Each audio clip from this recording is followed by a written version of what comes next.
All right. So good morning. Good morning. Here we go. Good afternoon. I'm Paul Markle, Executive Director of the Barrie Chamber of Commerce. I'd like to thank you for joining the Chamber today for this session on Stop the Random Acts of Marketing. I love that title. I think it's great. Have you ever wondered if your digital marketing is actually working? In this workshop, our experts, Matt and Krista, will walk you through the importance of your digital brand foundations and technical foundations. They'll also talk about teams, tactics, and technology. You'll learn to identify a random act of marketing and gain clarity and confidence in your decision to stop them. I'm going to introduce our experts in just a moment for the presentation, after which we're going to go right to the Q&A. So please use the Q&A, the bottom of your Zoom platform to submit your questions and try to avoid, if you can, putting them in the chat. We will try to see them, but it just makes it a bit more awkward for us. Again, if you want to communicate with us throughout the presentation, the chat is the right vehicle for that. We will try to pull some questions in from Facebook. Unfortunately, they don't populate onto Zoom. And if we don't get to your questions, we will be sure to get you responses post webinar. So again, thank you for coming. So with us today is Krista Lariviere from Mintent. Krista is the CMO of Mintent. Been passionate about global digital marketing and helping customers navigate it for over 25 years. So having founded and successfully exited 3 digital marketing companies, Krista has been ranked as one of Canada's top female entrepreneurs by Profit W100.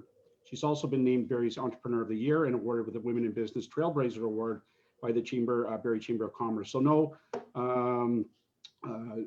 she's familiar with the chamber and has been in Barrie doing her thing for a long time. And who knew that we had such a world famous person in our midst? So, and along with Krista is Matt Dion from Mintent as well. Matt is the CEO of Mintent, a technology industry veteran with 25 years of experience, thought leader in marketing and content management, or marketing, sorry, in digital transformation, e-commerce and development, business development. Matt has spoken at Adobe Summit, Enterprise World, Digital Entertainment World, Luxury Interactive, and Digital Hollywood. So quite a background there. So with that, we're going to kick it off and let these guys do their presentation, and we're back in a few minutes for some Q&A. Awesome. Feel free to kick it off there, Matt. Great. Thanks, Paul. You can hear me all right? Yeah. Okay. See the slides. Good. Well, thank you very much. Thanks for that nice introduction. Chris and I are super excited to be doing this today. We created this as a workshop. It was a 3-hour workshop originally, and we took it on the road prior to COVID, obviously. And we hit some towns in Eastern Canada and around, and did it in Vancouver, did it in Barrie, and then COVID sort of shut that all down. And but we really did enjoy getting out in front of business leaders and talking about marketing, speaking directly to business leaders. So so we're super excited to be able to do this today for you. And we'll get, it's not 3 hours, just FYI. We've condensed it to about half an hour so that we can get time for questions. But as we'll talk about later, we're going to do a couple more follow-on sessions after this as well. So yeah, so like Paul said, he got a kick out of the name. We thought of this a couple years ago when we were working with a whole bunch of different businesses and helping them with their marketing. And we, sometimes people come to us when they're just starting and they have no marketing, but more often than not, they have some kind of marketing going on.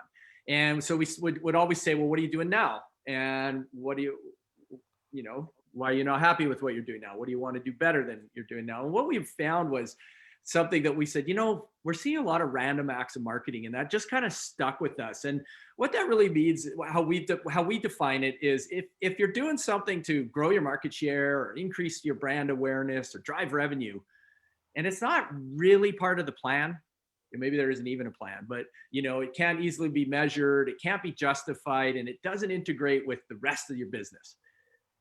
That's a random act of marketing. And there's telltale signs that we've identified. So often these are not funded, or they're like on again, off again funding. They're not documented in a plan. They're not integrated into a business strategy.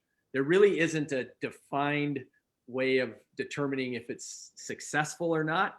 And really one that sort of shows up a lot is you just don't trust it. As the business leader, you're like, yeah, I'm just not sure we're doing the right things. probably a random active marketing. So these are some high level trends. Like we're out there day in, day out working with a variety of different businesses. Like we have probably a customer from every industry category out there, and we're small businesses to large. And so we see a lot of things and we follow the trends, and we're always trying new stuff and, you know, educating ourselves. And these are things that are, I mean, there's all kinds of things going on in marketing. But these are things that I've distilled down to what's making marketing really hard, because marketing is getting harder. It's getting more challenging. You know, Krista and I've been in it since, you know, the 90s, before it was digital. And it was always challenging, but it's getting harder. And these things contribute to that. So one of the things we see is that almost all marketing tactics that we know of are having less impact, right? So it's not that they don't work. It's just that when you send emails out, less people click on them. When you go to an event, back when we were going to events, but we saw this trailing off even prior to COVID, was that you would get less whatever you were trying to get from an event, whether it was leads or order forms or sales, conversion rates on websites, efforts to show up in Google rankings, you know, the ROI of Google ads, whatever tactic you were doing, we were seeing that there was just less impact. And there's reasons for this. One of them is the second point of content. So content really is the key to all marketing programs. I mean, you can't do marketing without content. There is no way around it. And what's happening is that we've now clearly surpassed this sort of point where, you know, there's the ability of all the humans in the world to consume content, and then there's the amount of content being produced. And it's an order of magnitude more. So what happens is content's already free, right? And so we're, as people producing content, try to get it in front of people, we actually now have to start paying for people's attention, you know, paying to get people to spend time with our content. And it's becoming more and more expensive. And in some cases, not economical to even do that. So that's a challenge. Video. I put that on here. You know, it's great. It's a great form of content, but if you look at the statistics on, you know, this actually is one tactic that is performing well. It's you know, it's becoming more popular across platforms. But if you look at how consumers engage with videos and share videos and convert to purchases from videos, it's very high. And it's great, except that video is, you know, if you've produced videos, you know, it's not like writing a blog post. It's time intensive and it can cost money. And so it's great that the consumers want it, but as a business, you're like, well, how do we actually do all this video? Digital marketing is changing very, very rapidly. So, you know, I started in sort of the early to mid 90s, and it was simpler, certainly on the technology side of things.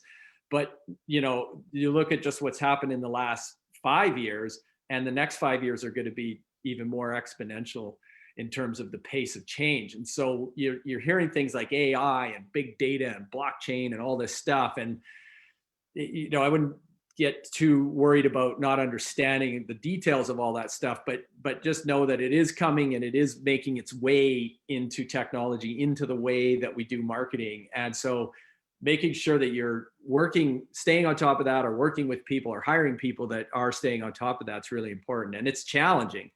Every single day something comes out that's like, oh man, what's this now? So then the last trend is which I think is a great trend, but again, it poses a challenge for marketers. And this is businesses becoming a force for good, right? And this is just that sort of underlying groundswell of, you know, people recognizing that, hey, maybe the things aren't perfect. We need to change. The world needs to change. And people are caring, or, you know, being more vocal about climate, about diversity, inclusion, community stuff, you know. And businesses were okay before somewhat to stay out of that. We don't want to be political. We don't want to offend clients. We don't want to take a stand on things. And that's really not an option moving forward. I mean, I think people are recognizing that business does play a role in making, you know, moving the world to a better place. And And so you can't really hide anymore. I mean, your employees, your customers, certainly your competitors, they're talking about these things. So although I do not believe this is a marketing initiative, it shouldn't be. It should be a real, businesses should just be moving as themselves as a force for good. But then the way that you market has to be aligned with that. And so we're totally against purpose washing, your business and saying, well, we're not going to change, but we just need to do some marketing to make people think we are. Absolutely the wrong approach. But when you actually do change your business or start going down this path, then, you have to have genuine, authentic, trustworthy conversations with people. And that's what marketing does. Whereas in the past, it's, marketing's been sort of painted with this brush of manipulation and persuasion and, convincing. And that's sort of the old model. And we're evolving more to a new model of marketing, which is actually telling your real story. Okay, so the challenge, a lot of businesses, and particularly small, medium businesses, which I think a lot of folks on the phone today are that size of business. So because of all these challenges, you really can't do mediocre marketing anymore. You're competing on a global level with big companies and solopreneurs and everything else. And so you really have to be excellent. And so this picture on the top right, I don't know if anyone saw this movie, but this crazy guy climbed a side of a mountain in Yosemite with no ropes. And it's like, if you're afraid of heights, don't watch this movie. It's terrifying. And that's him, no ropes, climbing up a couple hours up this wall. And I saw him, he actually spoke at an event, and I saw him speak, and he said, look, I had to perform for the whole time, every single move, every finger I moved, I had to perform at the level of a gold medal athlete. And if I even didn't do that one time, I would fall to my death. So it's an extreme case, obviously, but marketing, although the consequences aren't the same, you do have to, it's sort of all or nothing. Like, you have to do excellent marketing or just don't do marketing. Now, the problem is one person can't do everything. You need a team of people. You need people with experience. You need people that are staying on top of these trends every day. So you really need a team. It's a team sport now, and small businesses can't really afford the full team. So a lot of times we see they'll hire one person, we call it unicorn, because they're expecting them to do everything, or they're managing a bunch of contractors off the side of their desk, and that becomes difficult. So these are things that perpetuate these random acts of marketing. Okay, so today we're going to talk about 3 really critical pieces of this. One is the digital brand foundations, and this is really just before you even do any stuff, like, who's my buyer and how and where do I talk to them? The second is this understanding that we don't really, it's not, when we market, it's not me talking to you. It's not you talking to your customer. There's this whole layer in the middle of technology, right? The platforms, the Googles, the Facebooks, and it's all in there. And so when you produce marketing stuff, content and materials, you have to understand that there is a human audience and a non-human audience, right? And so you're got to take care of both. They have different needs. And then, but of course, we do need humans, thank God, in marketing. And so do you have the right people working on your marketing? Whether that's people you hire, people you partner with, that type of thing. So we're gonna in the short time we have today, we're gonna try and do a condensed marketing at the speed of light kind of thing, as Krista says. So with that, I'm going to flip it over to Krista. Sorry, one more thing, Krista. Go ahead. I'm just going to jump through these other 2 slides, but we do have a strategy planning tool that helps you kind of get your strategy on paper so that you can make sure you align the marketing with the strategy. And we'll talk a little bit more about this, but this is a tool that is a template available on our website. Okay. All right, good stuff. Can you hear me, Matt? Yes. All right. Awesome. Well, hello, everybody, and thanks for joining us today. I really wish that we were in person having this conversation. Instead, you are where you are, and I'm out in Oro Medonte, sitting in a room by myself, and I can't see any of you. I can only see Matt, and I get to look at him all day, and I don't know, I'd rather be looking at you guys. So anyway, I'm going to walk you through digital brand foundations and technical foundations. And I know a lot of you on the call know me. And I saw some of your names who'd signed up, and I know a lot of you, so I'm delighted that you came out to listen. And so digital brand foundations, right? You know, I've been doing marketing for all of my career, digital marketing. I love it. I love the entire functional area of the business. And, but really what it comes down to and why I do what I do is because I love to help businesses, and Mintent in general loves to help businesses. So Mintent, for those of you who maybe missed the press release, Mintent acquired my company G-Shift back in October of 2018. So that's how I came to be at Mintent. And Mintent stands for Marketing with Intent, which I think is really important to mention. And sort of links back to our whole concept of stop those random acts of marketing. So all too often, we find people in businesses just sort of jumping into the tactics of digital marketing, right? Like throw that Facebook ad up, throw that Google ad up, let's blast that email out, right? And so we want everybody to just sort of take a step back and really ask yourself the question, you know, do you know who your buyers are and how and where to talk to them? And that's your human audience. And Matt already alluded to this, but there's really only, of all of the audiences, because, you know, marketing is marketing, but it's really about understanding your audience and talking to that audience in a way they need to be spoken to. But in all of the different audiences that we have, there's really only two types. There's the human audience and the non-human audience. And that's really the basis for my presentation. And so, Matt, go on to the next slide. And so we do apologize. Matt and I had a dry run dress rehearsal. And if anybody else on the call lives in Oro Medonte, you'll know that internet sucks out here. So Matt's driving the presentation, and you're going to have to put up with me saying, next slide. It's a much better experience than the one I would have given you if I was driving the slide deck. So when I look at, you know, reasons why marketing fails, I link that idea to, you know, burning toast, which I still manage to do frequently.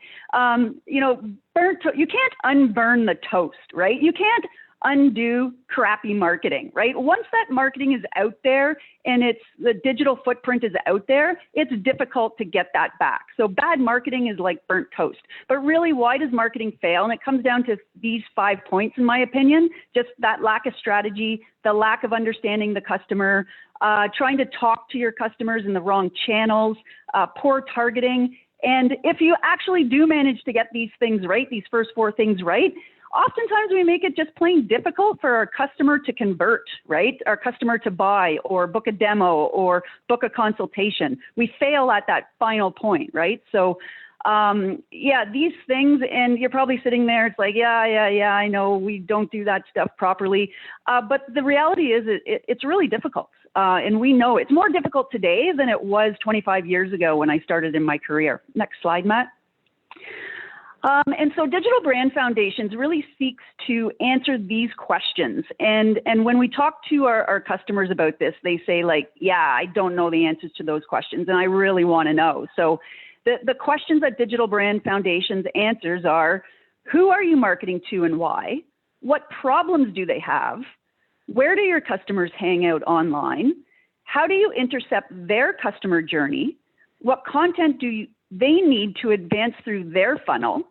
Where and when should you distribute your message and your content? And then what worked and what didn't work, right? And this is sort of like the Holy Grail. But finding the answers to these questions it's challenging. And it's something that our team does day in, day out for business after business. So we do pride ourselves in being able to get to the answers faster, getting to the right answers faster for the folks who we work with. Next slide, Matt.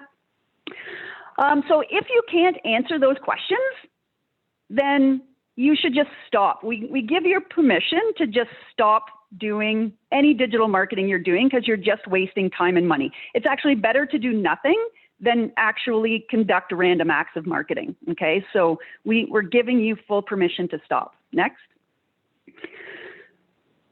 And so what I want you to do is, so the random acts, right? So it's those random, as I mentioned, Facebook ads, email blasts, blog posts.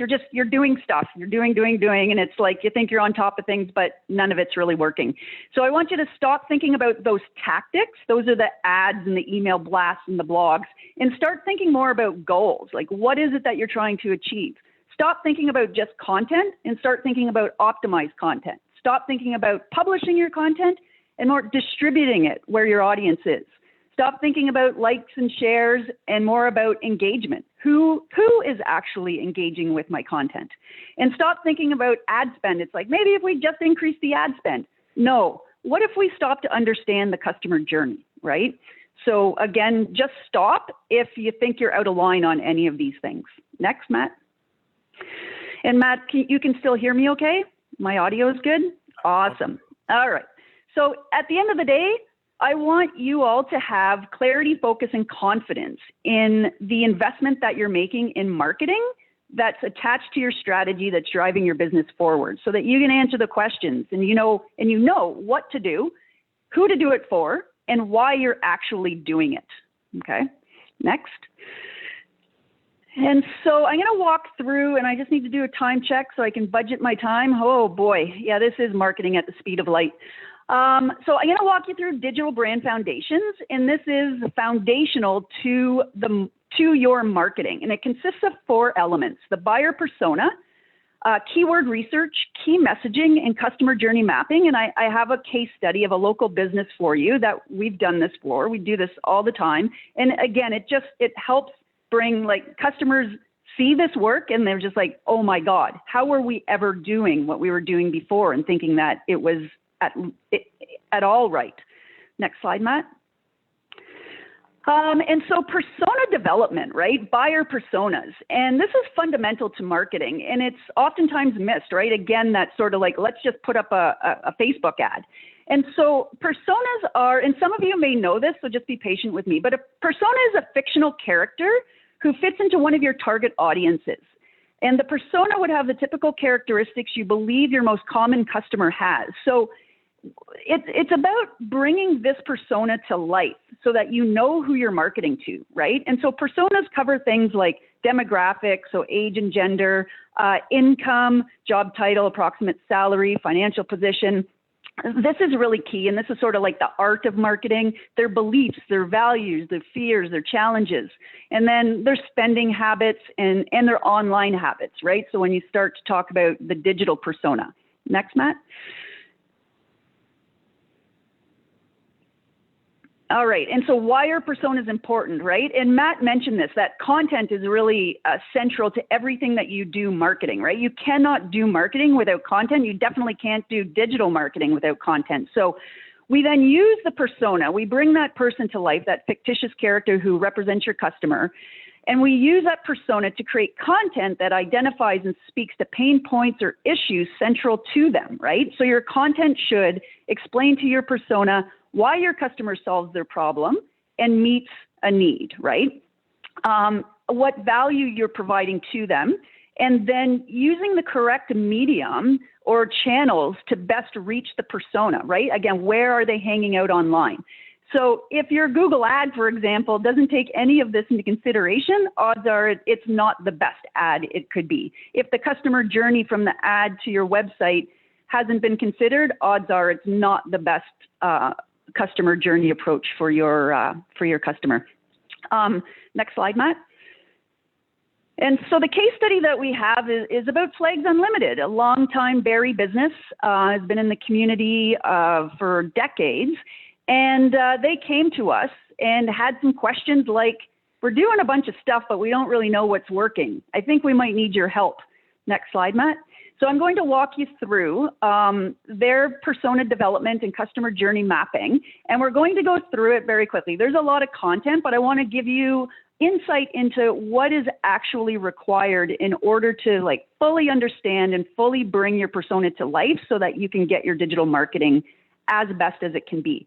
And so keywords are still really core to digital marketing, and you've probably had keyword research done or you've heard keyword research, but keywords really are about, what are those keywords that your business is currently being discovered for, keywords that are actually being searched on. What are those true keyword gems that represent the products or services that you're attempting to sell or be discovered for? And what are your competitors being discovered for, right? So keywords are really key to build the best content that you can use to intercept your customers and get customers, okay? So that's the first step. Next slide, Matt. And a really great approach to keyword. I mean, you can do keyword research and that's fantastic, but categorizing your keywords by persona.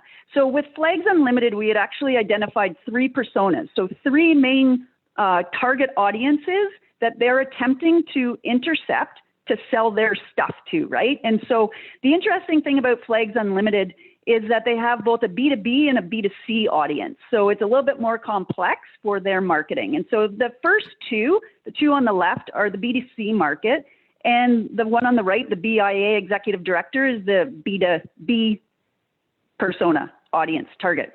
And so you can see that the different personas use different keywords because they have different problems that they're trying to solve, right? So really important to categorize your keywords by persona. So we're gonna dive deeper into the retired homeowner. So you can go to the next slide, Matt. And so this is Peter, and Peter's the retired homeowner. And this is the depth at which you should go with your personas to truly understand them, right? And so I'm going to just skim through this. I'm not going to read you a story here, but I'll give you an idea of how deeply you should understand your customer. And so Peter's a retired homeowner. He values reliability, efficiency, responsibility, right? And so just a quick synopsis. He's 56. He's married with 2 adult children. He has a combined financial situation of $72,000. Him and his wife recently retired and moved out of the city to be closer to their adult children. Peter is involved in his local Legion, and both him and his wife volunteer. They're settling into their new community, right? So this is who Flags is trying to attract, right? They know that he's out there. How do they get their content in front of him? So newly retired Peter is financially conscious. He's been very careful while purchasing new items, right? He wants to avoid cheap, low quality purchases. When buying online, so now this talks about how he behaves digitally, right? Which is really important. When buying online, Peter trusts name brands or companies he's had purchased from before. He focuses on product details first and the reviews second, which is interesting for his sort of age and gender, right? He trusts his own opinion first, okay? They need different, so goals. They need different items than he did in the city. His goal is to find quality product, right? Challenges. He does not have time or patience to shop around. He wants to be able to find his product quickly, purchase it, and have it arrive. And so this speaks to the customer journey and how Flags needs to have their product pages set up, right? It needs to be very, very clear. This is interesting, right? His online behavior. He uses his iPhone or his wife's tablet to shop online, right? So just, what devices are people using? And, even things like what time of day do they typically shop? Next slide, Matt. I got to do a time check. Woo! All right. So how do you connect with Peter, right? So what's Peter's behavior online and where does he hang out? Peter has a Facebook account where he shares posts with his friends and large family. He uses YouTube to watch how-to videos for handiwork around the house. His searches are fairly long-term. He uses search terms like how to attach a flag to a wooden pole, right? And so there's a search term. It's a very long-tail search term, but it's important. Or where to buy Canadian-made flags. Where else does he hang out online, right? He follows content from The Old House, The Family Handyman, Field and Stream. He spends time watching the History Channel and Baba Zoomy, right? These are all important things. And then other personal, right? Peter and his wife make most of their purchasing decisions together. So that's important. Next slide.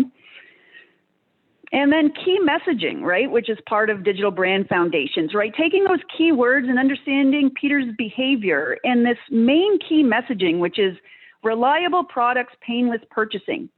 Those 4 words in that order identify precisely with Peter. He sees that and he's like, that's exactly what I want. So now you can take that key messaging and build it into all of your marketing, right? And the customer journey. And so the keywords, right, you can see them here as they were described in the categorization by persona. And then that starts to drive types of content, right? So how to attach a flagpole to a wood, or how to attach a flag to a wooden pole, how to make a flagpole pulley. So these are all types of content. And then the type of content will also vary by persona, right? Do they engage with video or infographics or blogs, right? So some really good information to start to drive your digital marketing strategy. Next slide there, Matt. And then quickly, the customer journey mapping. So for every single stage of the customer journey, and there are 4 of them here that we use, and there can be others. You can go deeper than 4 if you need to, but for every stage of the customer journey, you must ask, what is your customer thinking and feeling? Again, this is sort of the artsy side of marketing that I love. I love marketing now because it used to be all art, but now it's a good combination of art and science because you have lots of marketing math stuff going on. I digress. What is your customer thinking and feeling? What are your customers' actions? What is your corresponding action as the business that's trying to interact with him? And what's your overall goal for him? And so those 4 main stages that I'll go through very quickly are research and awareness, initial engagement, conversion and decision, and then follow-up. Okay, so next slide. And again, so if you have 3 different personas, you're going to have 3 sets of customer journeys, right? So stage 1, which you can see at the top, research and awareness, and then, for each stage, right? Thoughts and feelings, actions, your actions as a business, and then the intended results, right? And so he's doing his initial research, right? He wants a classic Canadian flag. And then his action is he performs a search on those keywords that we've identified, right? And he maybe checks out a couple of other sites as well. So what does flags have to do to intercept that journey, right? They have to optimize their main level pages for those keywords and content. They have to run a Google display. So now the tactics are starting to make sense, right? They're linked to the strategy. They're linked to the persona. So they're launching a Google display campaign showing their flag options to Peter in an easily clickable format, and they're running a Google search campaign presenting their website and Canadian flags to Peter. So now all of a sudden it's not ads first and hope for the best. It's like we understand precisely what we need to do, and we need to get in front of him with organic content and ads. Okay, next, Matt. And then engagement, and again, lots of detail here. So Peter's thoughts and feelings, right? He's discussing it with his wife. He wants to make the purchase, but he's going to do a little bit more research. He's on the Flags Unlimited website. He wants to know the shipping details. This is very important for him because remember, he has a budget. So what does Flags have to do, or what did they do? They added free shipping for a certain amount of dollar value spent. They included all of these customer journey points. So clickable links on the main site, information about the company history, because that's of value to Peter. And then the intended result, obviously, is for him to purchase. And so we'll go on to the next slide. So that's stage 2, and then just quickly stage 3. This is the decision stage, right? Peter spent enough time. He understands what he's purchasing and wants to move ahead. And then he makes the purchase, and he is happy with the transaction, and he feels very accomplished and satisfied.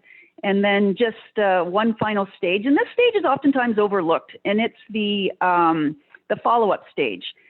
So we oftentimes end our customer journey, or we end the journey for our customer at the buy stage, but there's the follow-up stage, right? And if you've ever purchased a flag, you know they don't last forever. So the initial follow-up is he gets his product, and included with the email confirmation are things that we know is important to him: how to hang the flag, how to care for the flag, how to replace the flag.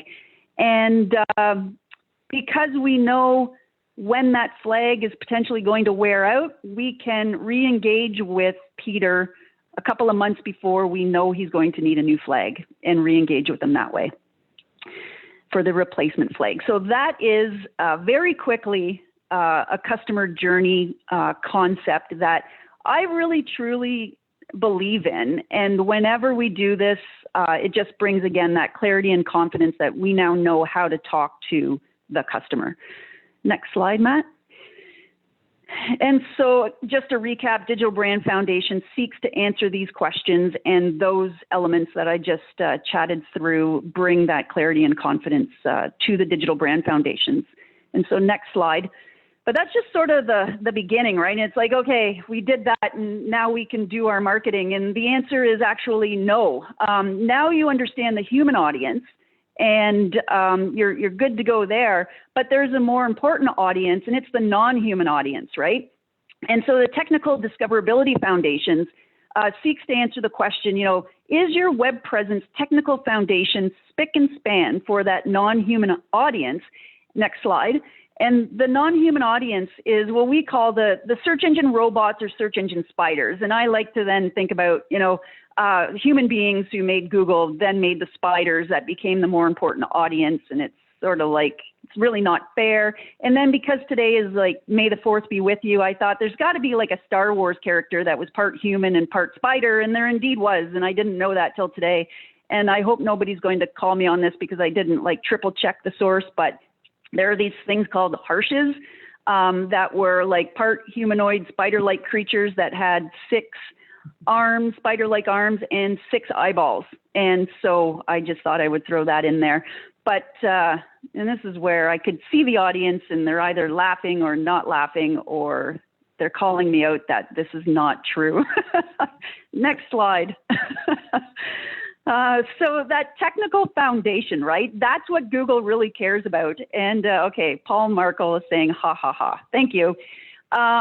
You need to fix the foundation, and don't spend an ounce on your marketing until you're confident that everything is spick and span with your website, and that when the Google spiders and robots come to your site, they understand precisely what your site is about from a keyword and content perspective, and that other elements that Google really factors into its algorithm, like speed page or page speed and mobile friendliness, et cetera, and many other things that we'll chat through.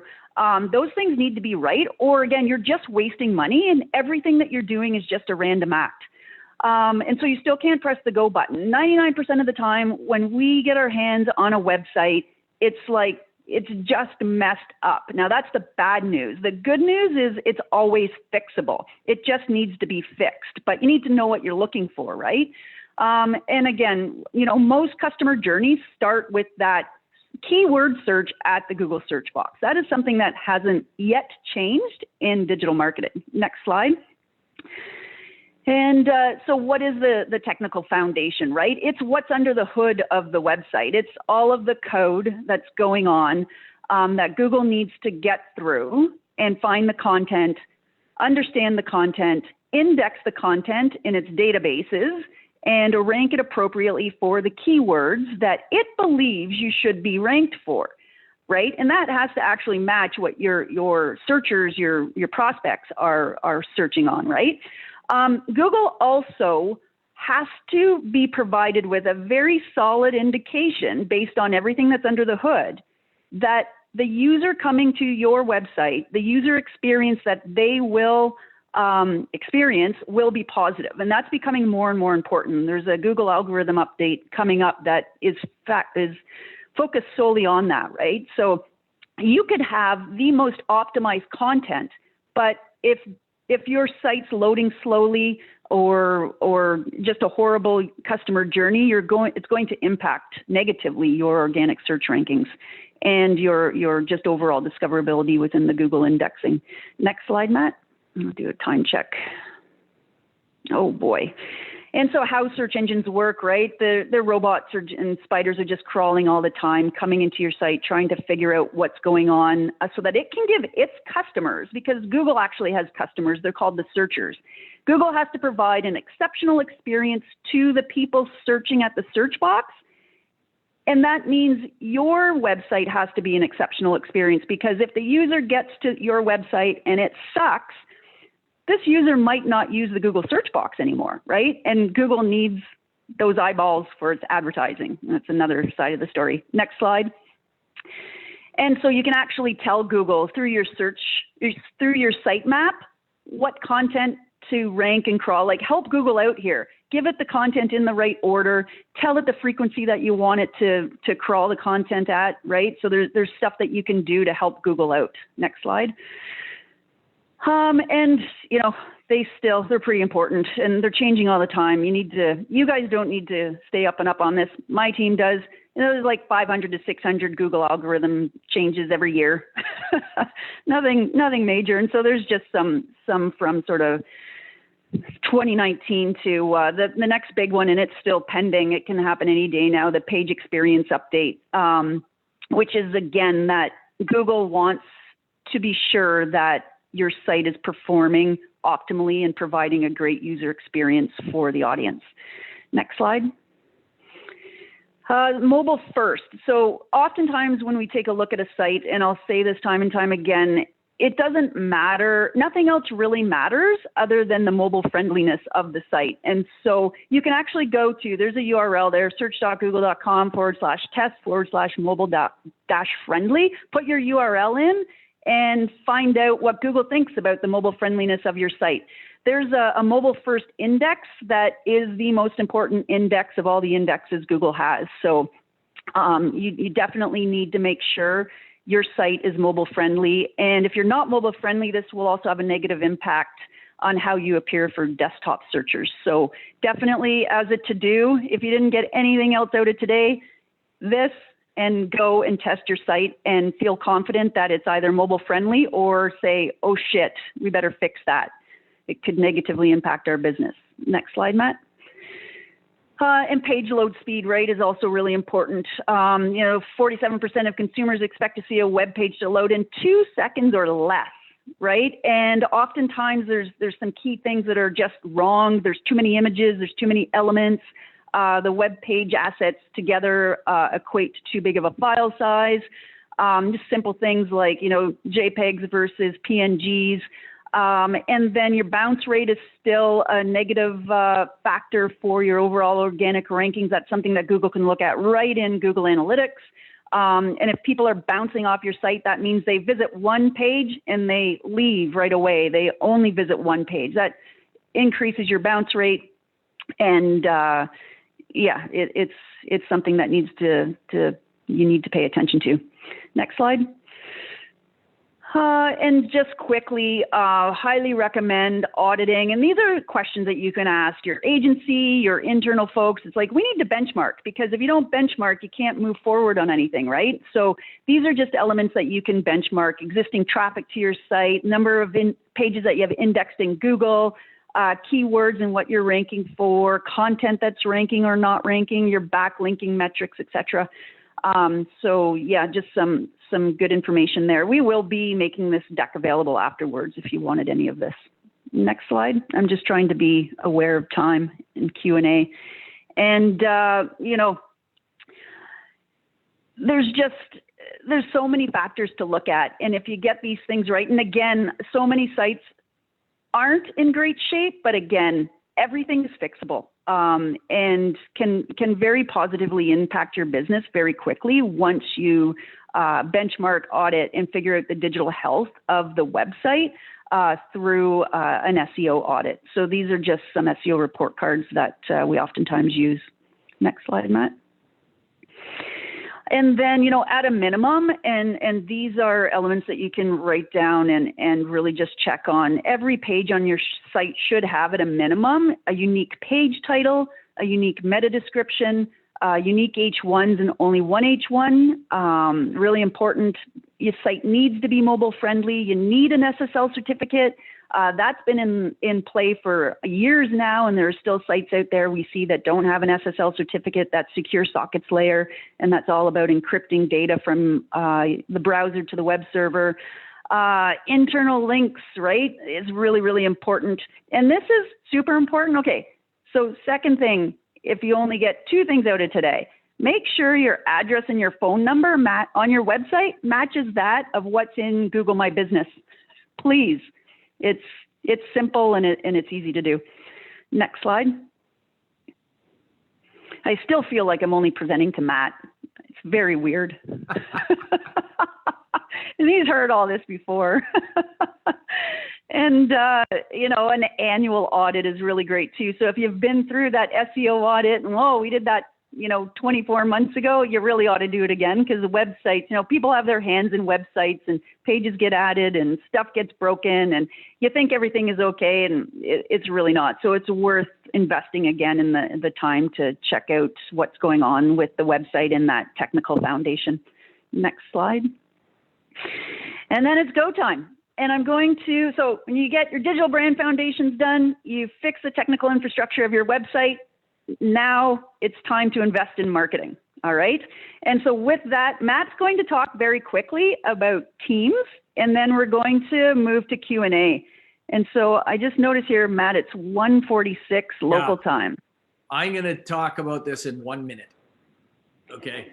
So because I kind of talked about it at the beginning. So unfortunately, as a small business, there's, people used to call me and say, hey, Matt, I'm looking for a marketer. And that's like someone calling saying, I'm looking for a hockey player.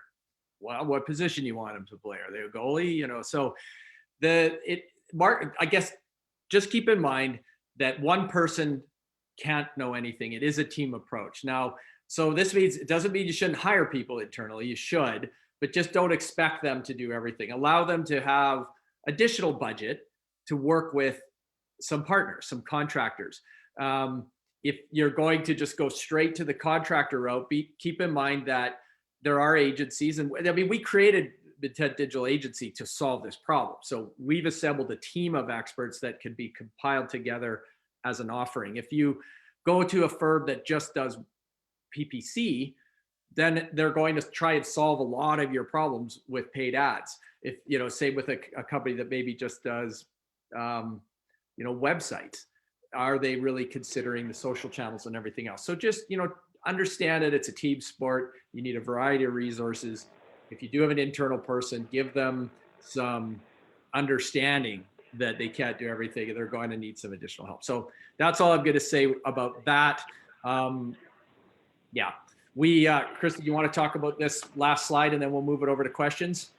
Yeah, and maybe Paul can get some questions ready there. I just wanted to say thank you to everybody for listening, and I hope that there was one or two nuggets there for you to take away and do something with. And Matt and I would be delighted to talk further. Like I said, it really just comes down to, I love helping businesses get this stuff right. So shoot me an email or give me a call if you know my number, and we'll line something up and have a chat. So with that, I'll hand it over to Paul. Well, wow. I'm glad you said at the last minute that you're going to send out slides, because my pen was smoking. I guess we owe you a new pen. We should have said that at the beginning, that we're going to send the slides out. No, the chamber has many of these fantastic pens, and we'll take some Mintent ones for sure. Absolutely. Yeah, we have Mintent pens. Some awesome content, and I'm reading through the Q&A, and I'm like, okay. So we'll get to that in a second, but some things really sort of stood out. The chamber's in the process of redoing its website, and everything that you guys talked about is exactly the stuff that we talk about internally, and that we know we're doing wrong and that we need to fix. And I think that if you're not having that conversation in your business, you got a problem. That whole concept of just stop, it's hard to do, because you especially in the middle of a pandemic, if you've got no forward facing, that's a really hard thing to do, but it is really good advice. Peter, who you say is 56, I'm 55. I'm going to tell you that Peter is 78 or 80. Okay. I know you just picked that out of there and you're just trying to, get that point across. All right. Anyway, it's fine. I understand the concept there, which is know your audience, and that makes great sense. And a question I have is, how do you develop that kind of information? So more, where do you find Peter, like that, and what Peter wants? That's what's interesting to me.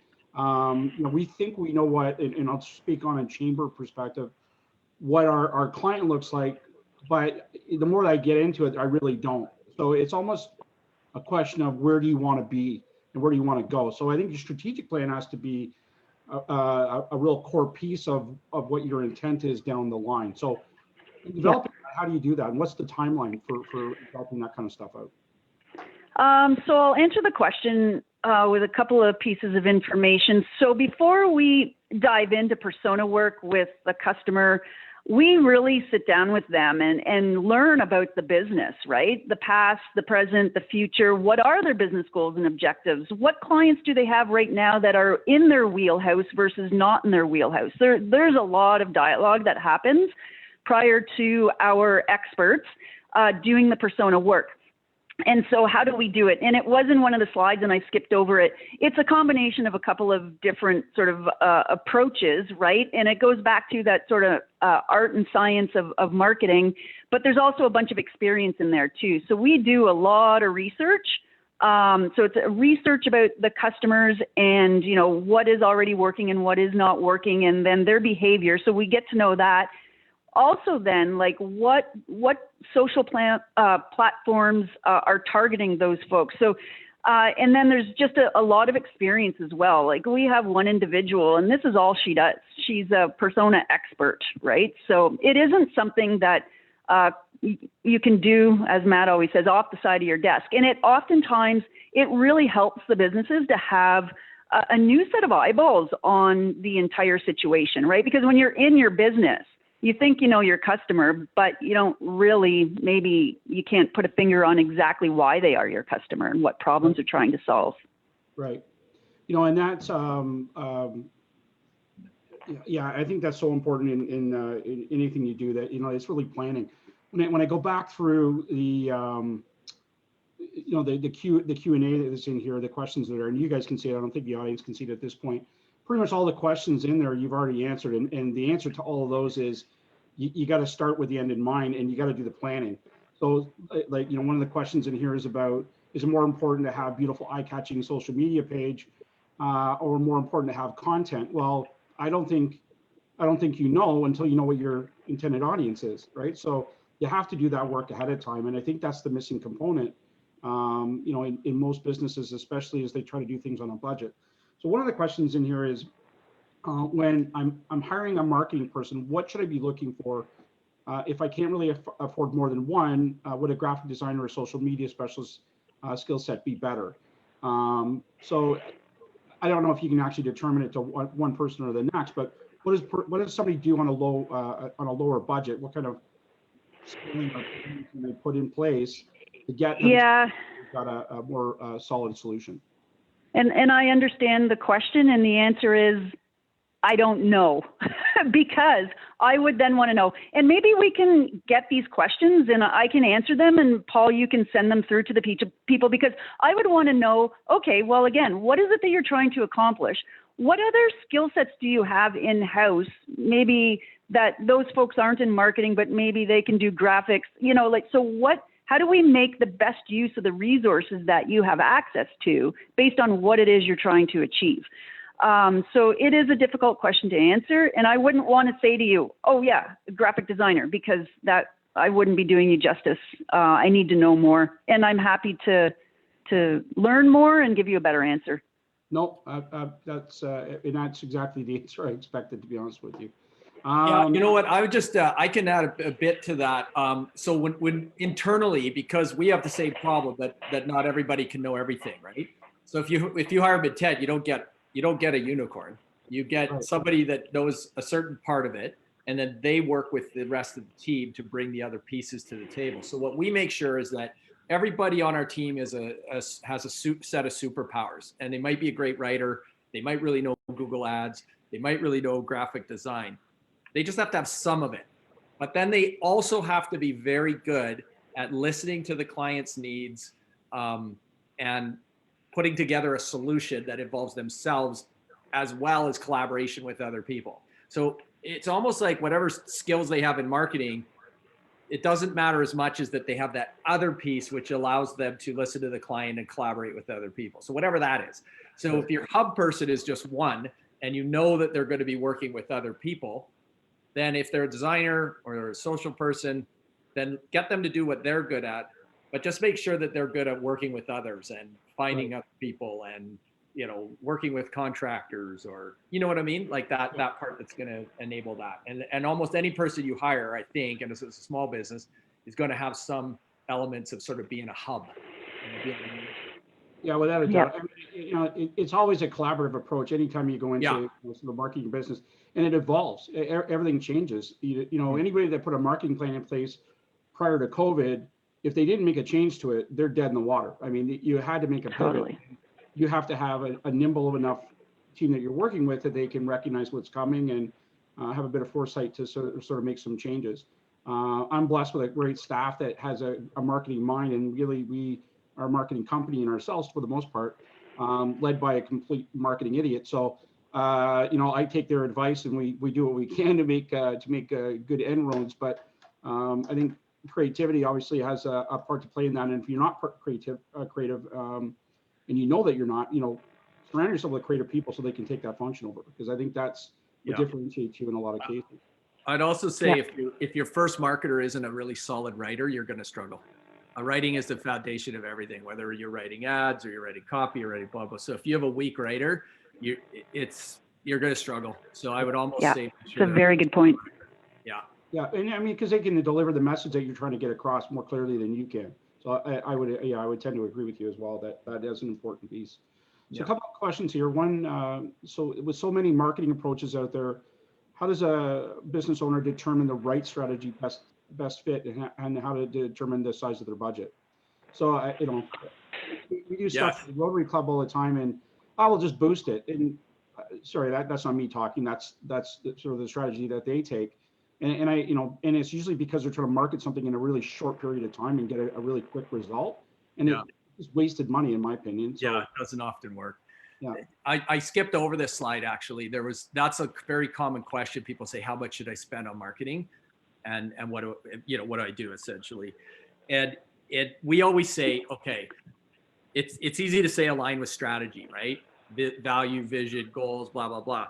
But one thing that always brings it down like onto the whiteboard is, what are we trying to do here in terms of the math of your business, right? So one of the examples in the slides that you can see is a jewelry shop, and high-end luxury jeweler customer of ours, and it's like, well, we teased out that essentially they make the most profit off engagement rings.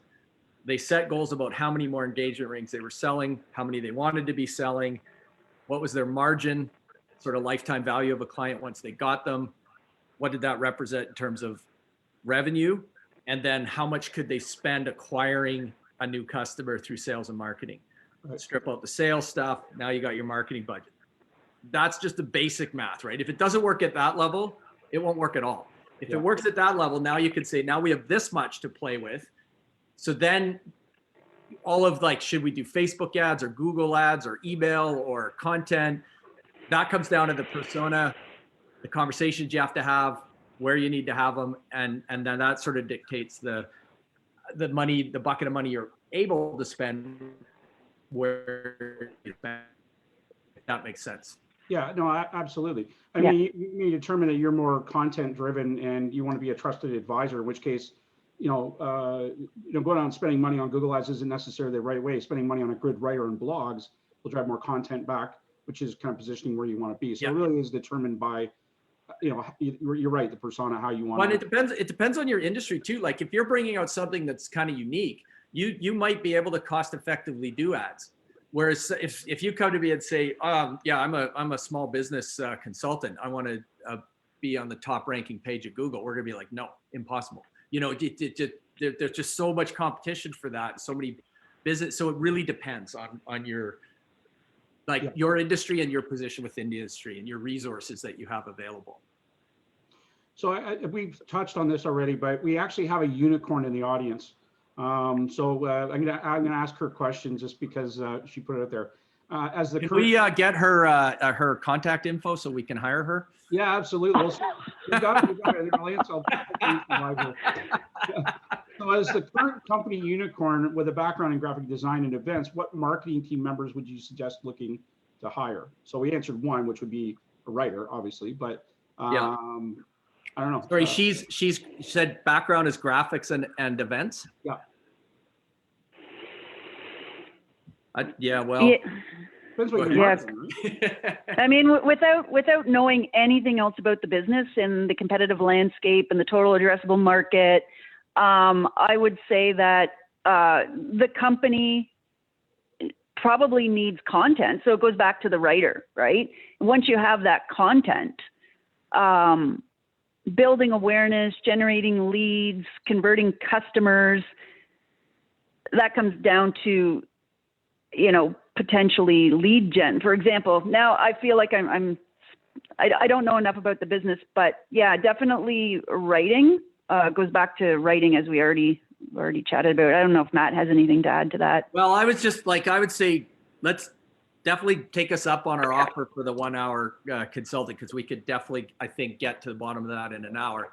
But, you're going to need a writer, and you're going to need someone that understands analytics, right? The platforms, if you decide to advertise, which then opens up are you advertising on Facebook or Google or Instagram? And then you need someone that knows those platforms. And,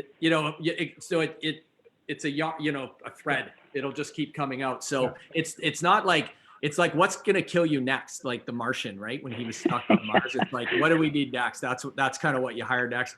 You outsource the pieces around the edge, and then there becomes this ROI, like, oh, I'm outsourcing a lot of writing and I could probably get a person for that. So then you bring that in house. So it's more of a timing thing, really, around your priorities. Yeah.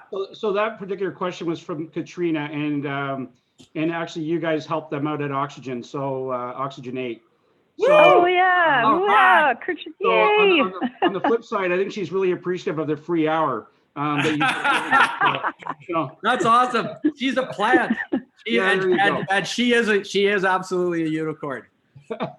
Good stuff. So we're out of time, unfortunately. I wish we could stretch this out. I can understand why this content is normally 3 hours long, but as you mentioned earlier, we do have an opportunity to do this again, because this is part one of a series of things that we're going to be doing with you guys, and I look forward to it because it was fun and I learned a lot. In fact, I'm kind of known. I like to use analogies, so there's all sorts of Paulisms, but I learned a new one today. You can't unburn toast, which is so that's going into and that's you talk as fast as I do, so I like that too. Well, we have to condense 3 hours to 30 minutes. For joining us and doing your business every day. Obviously we've got a few more days left in this last lockdown, so do the best you can to shop local, make intentional shopping decisions. Call Mintent, take them up on their hour, take a different perspective on the way that you're marketing your business. And again, the Chamber is always here to help you in any way we can. We had some successes this week with a few different things. I'm at the Ontario Chamber convention, where we're actually doing a lot of the policy debates.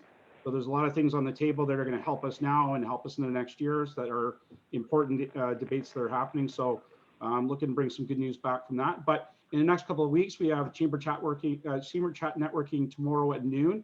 We're going to have a guest host. I won't be able to be there because I will be arguing with other Chamber people. So Chris Houston's going to jump in and do that one tomorrow. Recruiting and integrating diverse new hires is on Thursday, May 6th at 9:30. This is a program that's actually funded by Workforce Development that we're doing with the local immigration hub and local immigration partnership. So really, really good content on that. And if you're looking to obviously improve your diversity and inclusion, that would be a great one to go to. And again, the first in a series. Managing effective teams while working and training remotely is on Tuesday, May 11th. We have a board nominations deadline coming up on May 17th. So if you're considering being on our board, please contact us if you want more information, but all the paperwork is available on our crappy website that's being rebuilt. Annual, and don't judge, please. Annual general meeting is on June 16th at noon. We have 2 more sessions coming up with Mintent, Understanding Facebook on June 29th at 1 p.m. and Google My Business on July 27th at 1 p.m. So thanks again for today. We had a great time, and we look forward to the next sessions with you guys. Awesome. That was so great. Thanks so much, everybody. No problem. There's a couple questions in here. We'll throw those questions in the other chat, and hopefully you guys can get back. Yeah, we'll yeah. answer. Yeah. 100%. Great. Great.